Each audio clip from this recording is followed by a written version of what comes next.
So does Monster Hunter Wilds live up to the hype? That is the question I'm going to be attempting to answer subjectively. Okay, keep this in mind. Reviews are subjective. In this video, as spoiler-free as I possibly can, and of course as honest as I can. This is my own reaction, my own thoughts and impressions, and hopefully you guys enjoy that. Huge thanks to Capcom for providing me with a copy of Monster Hunter Wilds. Now I know you're tempted to click off the video being like, he's not going to give us an honest review now. No, listen, I am under no obligation to say anything else except the fact that I got the game for free from them. That's the only obligation that I have. And so beyond that, my thoughts, my impressions are 100% my own. If I don't like something, I will tell you guys. I've always been very honest with my thoughts, impressions, reviews, different things like that, whether I pay for the game myself or whether, I get a review code. And let's be honest, if Capcom hadn't given me the game code, I would have bought it anyways, but don't tell them that. No, I'm extremely thankful that they did give me a copy of it. It was super helpful. And of course I got it a day early, which allowed me to get a few hours into the game before the game officially launched. So that was good. And that was very helpful as well. So again, super huge thanks to them for that. But listen, Monster Hunter Wilds, great game. In my opinion. You're probably like, okay, well, you just kind of told us. Yes, but let me explain it. But I need to first give you a preface and kind of explain where I'm coming from, okay? I'm not new to the Monster Hunter series, but I'm also not like a hardcore veteran. I haven't played for years and years and years. I dabbled a little bit in Monster Hunter 4. I didn't really understand the game a whole lot back then when I had it on 3DS, and so I never finished it, never got super far in it. When Monster Hunter Rise came out, my good friend Frank, he kind of walked me through the whole ropes of Monster Hunter, kind of helped me, understand what the whole game was about, and I got super hooked on Rise, and I played Rise a lot over my Nintendo channel because it at first was a Nintendo Switch exclusive. Now that's where kind of I really learned a lot about Monster Hunter. I got really into it. I had played maybe a few hours, maybe 4 or 5 hours of World, and then before Wilds came out, like a couple weeks before it came out, I decided let me finish at least the story for World, but I didn't really get to do any kind of end game stuff in World. So I mean, I played 12 to 15-ish hours of World, just kind of really got through the story portion and got to experience that at least, just to say I did. And maybe eventually I'll go back and I'll play through Iceborne and things like that if I can. But let's be honest, once you've played Wilds, it's kind of hard to go back. Why? Because Wilds does something so great mechanically, gameplay wise, that it's just kind of one of those things where World was great at the time, but Wilds is like, it's hard to go back. The one thing I thought about is I'm a huge Kingdom Hearts fan. I'm going to be making some weird kind of comparisons, I know, throughout this video, but Kingdom Hearts 1, great game at the time. Kingdom Hearts 2, amazing. You play Kingdom Hearts 2 though, and then you go back to 1, and 1 feels kind of clunky. Same thing, you get to Kingdom Hearts 3. 3 is even more fluid and smooth. Then you go back to 2, and again, 2 is still, it still holds up, but it's still not as fluid as 3 even. So that's kind of the way I sort of would explain it, I guess. World was good at the time, but Wilds just makes the gameplay mechanics so much better. I'm a longsword main, so that's what I'm going to be kind of focusing on. But, with, for example, with the longsword and other weapons as well, they just add so much in terms of, extra combos you can do. And like I said, fluidity, just being able to kind of, move a little bit more fluidly. If you're, for example, with the longsword, there's a move where you kind of do this slice up into the air and then you come down and slice down on a monster. And in World, it was a little bit more clunky where you're kind of more locked in, but in Wilds, you can kind of maneuver a little bit while you're in the air. You can kind of, adjust yourself and rotate a little bit. And, there's that. And you can also cancel it midair, which if that was a thing in World, I never figured out how to do it. I don't think it was, but you can cancel it so you don't waste your like little meter, because basically fill up a meter gauge. Anyways, you don't want to waste that gauge, but the point being, it's way more fluid mechanically. Adding the focus mode allows you to kind of focus in and sort of almost aim towards the monster, which also helps in terms of like trying not to miss some of your shots, which I tend to do a little bit. Also, real quick, like I said, spoiler free. The gameplay you guys are gonna be watching in the background. It's just gonna be some random gameplay from like the first chapter or so. So for the first like few hours of the game, just to keep it as non-spoilery as possible and kind of towards the beginning of the game. I'm not gonna be showing any footage later in the game, not in this video. If you guys want me to do a kind of more of a spoilery review, talking about all the spoilery stuff, I could maybe do that, but that's not gonna be in this video. So like I said, mechanically, gameplay wise, so much better. amazing what they've done with it. Now, let me kind of break this down really quick and again explain where I'm at in the story or in the game, so you guys know where I'm coming from. Like I said, with World, I just beat the story and I didn't really get to do much post game stuff. Rise, I did it all. I did all the post game stuff, end game stuff. You know, I did the DLC. I did it all. It was a great time, and that's where I'm at in Wild. So basically, I've done the story. There's 6 chapters in the game. The first 3 chapters are the main story. Once you've finish chapter 3, credits are going to roll. Then you get 3 additional chapters, which is kind of like post-story content. There's more story to it, but it's not as heavy story-based as the first 3 chapters. And this is kind of the post-game where you get into the high-rank monsters, which are more difficult versions of the monsters you fought, plus new monsters that you haven't fought yet, and different things like that.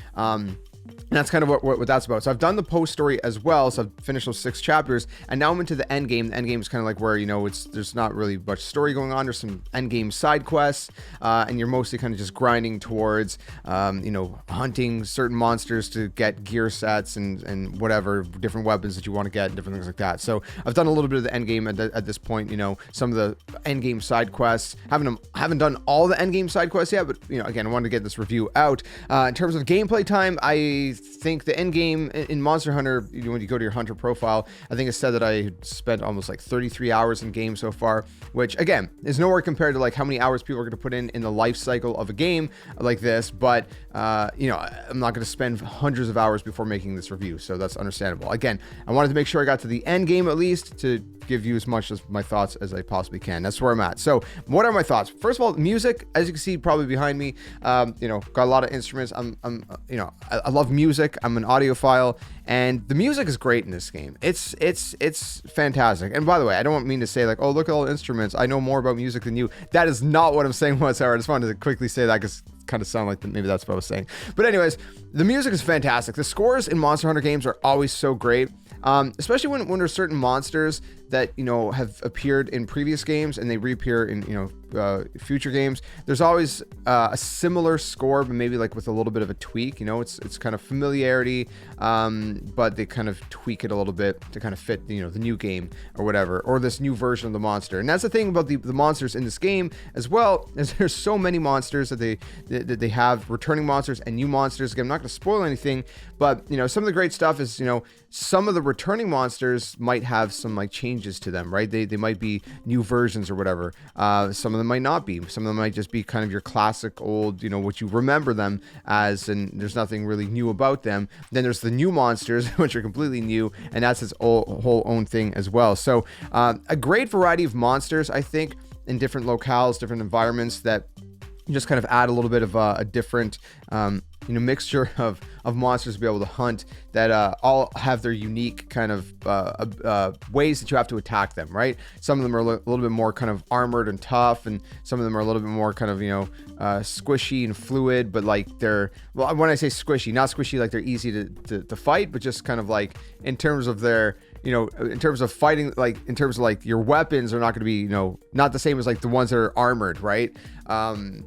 But those ones are, you know, maybe a little bit annoying in their own way, right? The way they kind of behave. You've seen just in the trailer, there's a variety of different monsters that behave in different ways. And that's the kind of the beauty of Monster Hunter. And you got to keep in mind when I'm making this review, I'm thinking about, you know, people on both sides, you know, hardcore veterans and new players. And like I said, I'm kind of sitting somewhere in the middle. I'm not new, but I'm not like a hardcore veteran either. I haven't been around for forever and ever, but I'm also not completely new, if that makes sense. So like I said, I'm somewhere in the middle. I don't know what that you would call that, but yeah, so I feel like the monster variety is very, very good. It was the monsters are in the game as of launch, and again, keep in mind there's going to be future title updates where they're going to add, you know, new monsters, things like that. We've already had the first, you know, one announced that is going to be coming at a later date. So a lot of great stuff going on with that in terms of the variety of monsters. And like I said, there's certain monsters that are, you know, again, not trying to spoil anything, you know, there's harder versions of monsters, and there's just different things like that. Again, I don't want to say too much, but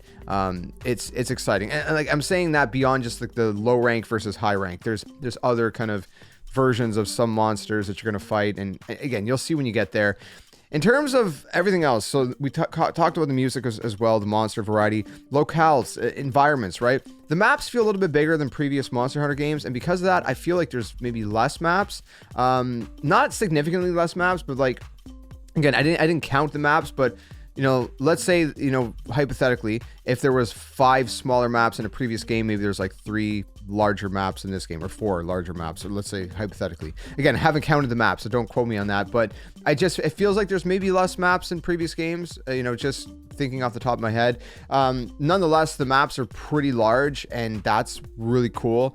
And of course, you know, I would expect that, you know, new areas will be added in the future, especially whenever the future expansion comes out. They always have the, you know, the base game, then you have a massive expansion at some point at a later date that they're gonna release, you know, down the line, like what, a year, maybe a year and a half into the life cycle. So that's always exciting. But the maps are great. I think the environments look really good. Some people don't like the way this game looks, but I think it looks really good. And again, it depends, right? Obviously, you know, on PC right now at the time of recording this, people are having some performance issues, but I think that's going to get patched.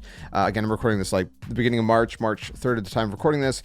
I think it's going to get patched. I played on PS5 personally. I had a balanced setting, so you know, there's prioritized frame rate, prioritized resolution, and then there's balance. I played on balance, and I think it was a good balance. Frame rate felt good enough to me. Resolution looked good enough to me.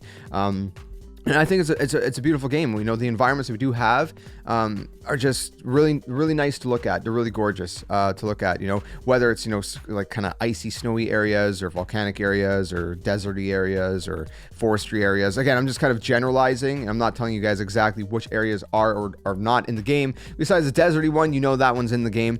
But yeah, you know, there's all these different kind of areas, and they're just fun, and they're nice. Now, in terms of the story, I think the story was actually better than World personally. World, it was good, but it didn't really kind of intrigue me the same way, or kind of capture me the same way. This game from the very beginning, especially if you played the first, you know, little bit of you know, in the beta, if you played a little bit of that first story, you could kind of get a tell from right there, a sense of it, that, you know, right from the get-go, you're sort of interested in these story, not sort of, but I mean, for me, I was very interested in the story and intrigued of how this was going to play out. It kind of gives you a little bit more of a connection to these characters than I feel like it did in World, personally speaking. Now, again, it's subjective, but I do think that the characters were a little bit more intriguing. Were they the most amazing characters, and was this the most amazing story ever? No, not necessarily. If I was to rate the story by itself, it's probably like a 7.5 to 8, just off the top of my head.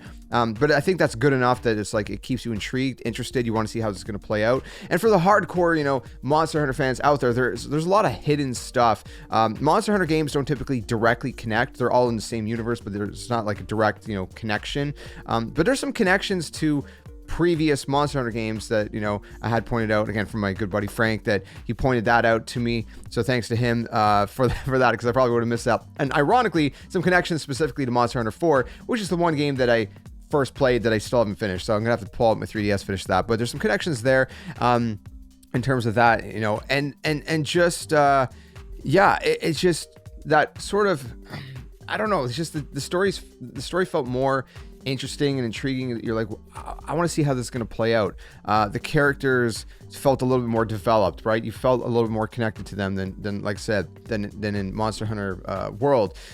So I don't know. I think the story was good, interesting. You're in this forbidden lands, and again, not to spoil it too much, right? But you kind of, again, to kind of compare to another game, you know, let's say like Legend of Zelda Breath of the Wild, because that's a game that a lot of people played in terms of the Zelda series, or Tears of the Kingdom or whatever.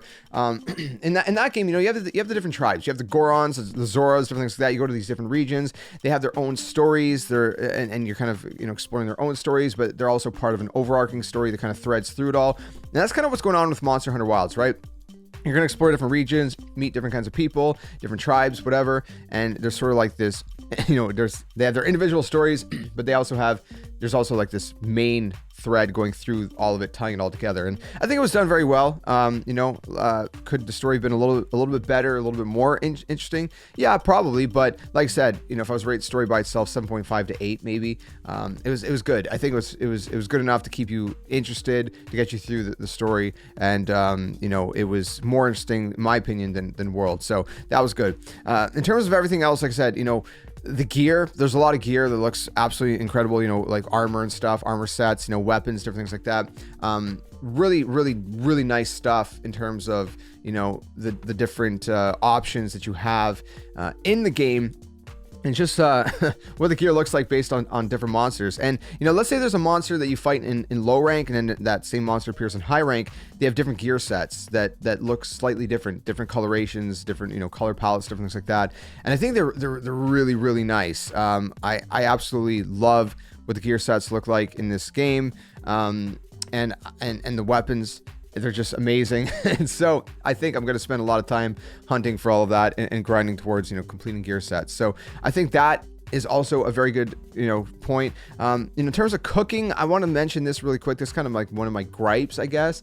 I really like the sort of like, not the cooking in sort of like, your tent or at the barbecue grill, but like the actual like cooking. I don't know what you would call it. I'm trying to blank. The cooking station, let's say.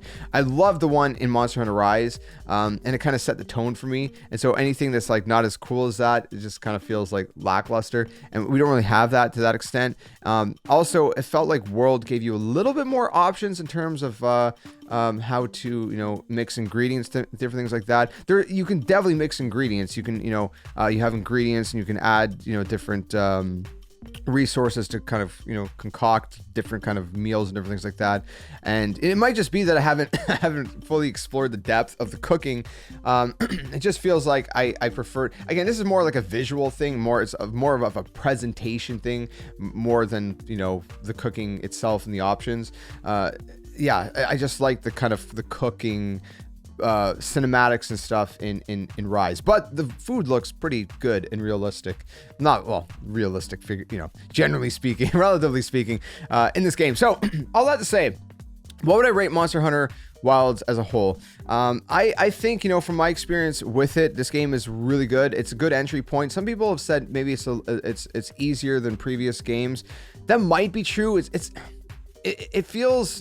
It feels maybe on par with World, maybe, I don't know. Rise maybe felt a little bit harder. It's hard to say. Is it significantly easier, excuse me, than previous games? I don't think so. It might be slightly easier, but I think that doesn't ruin the game. The game is still a ton of fun, which is what really matters at the end of the day. And I think it's a good entry point for a lot of players. Like I said, you don't have to have played any previous games. This is a good time to get into Monster Hunter. I think it's accessible to new players. My biggest complaint with the game is the UI is confusing, especially coming from like World and Rise. It just doesn't feel intuitive. It feels very messy, very confusing. And I've seen a few people mention that online as well. So I think that's my biggest negative, complaint about the game is just navigation through the UI and stuff. You're like, how do I find this? How do I find, like, I'm just left scratching my head a lot of times because it just does not feel intuitive, and I hate that. And that also takes away from the accessibility to new players, because that's going to be an even steeper learning curve where it's going to maybe put off some new players. But I still encourage you, if you are a new player, to stick with it. There could be a learning curve to any Monster Hunter game, but once you get into it, you'll love it. Like I said, I was put off back in the day because I didn't understand the game with Monster Hunter 4. That's why I never kind of played through it, but then when I understood what the game is kind of really about and how to get into it and different things like that, then I really got hooked. And it's a really fun game. There's just such an element that's so satisfying when you hunt these monsters and you defeat them, and it feels so cool and rewarding. And like I said, there's different ways to hunt these monsters. You can slay them, you can capture them. There's all these different resources, and it's just a lot of fun. So not to make this video way longer, but I would give Monster Hunter a solid 9 out of 10. I think it's a fantastic game. I think it's a Game of the Year contender. I'd be surprised if it doesn't win Game of the Year. I mean, we don't know what other games are coming out this year, of course, but it's definitely a Game of the Year contender. I think it's a must play. I think it's an amazing game. I had an absolute blast with it. I can't wait to see what they do with the future of Monster Hunter Wilds, with title updates and different things like that, and of course future major expansion. But I'm gonna keep grinding. It's gonna be a lot of fun. Stick around for more Monster Hunter Wilds and everything else gaming here on the channel. Let me know your thoughts of Monster Hunter Wilds down in the comment section below. What would you rate it out of 10? Is 9 out of 10 too generous? Would you go higher? Would you give it a perfect 10 out of 10? Let me know your thoughts down in the comments, and if you have any questions, let me know. Again, this is kind of more of a non-scripted review to try to just give you guys as much honesty and that kind of feel as possible. If it's scripted, sometimes it feels kind of like, oh man, this just feels kind of like too fake sometimes. So I like to do it a little bit more loose, and maybe you guys enjoy that, maybe you don't. But let me know your thoughts, and I hope to see you guys soon in another one. Tell them your friends. Game on, and I'll see you guys out there. Hey you! What are you doing? Join the Skeleton Army! Do it today! Don't wait till tomorrow, because tomorrow might never come. The Earth is gonna fade, that's inevitable. The next second of your life's not even promised, so you better think about where you're going, and you might as well just join the Skeleton Army. Plus, we do kind of like you a little bit, so it'd be nice to see you around here. But if you don't want to, hey, your loss. See you later.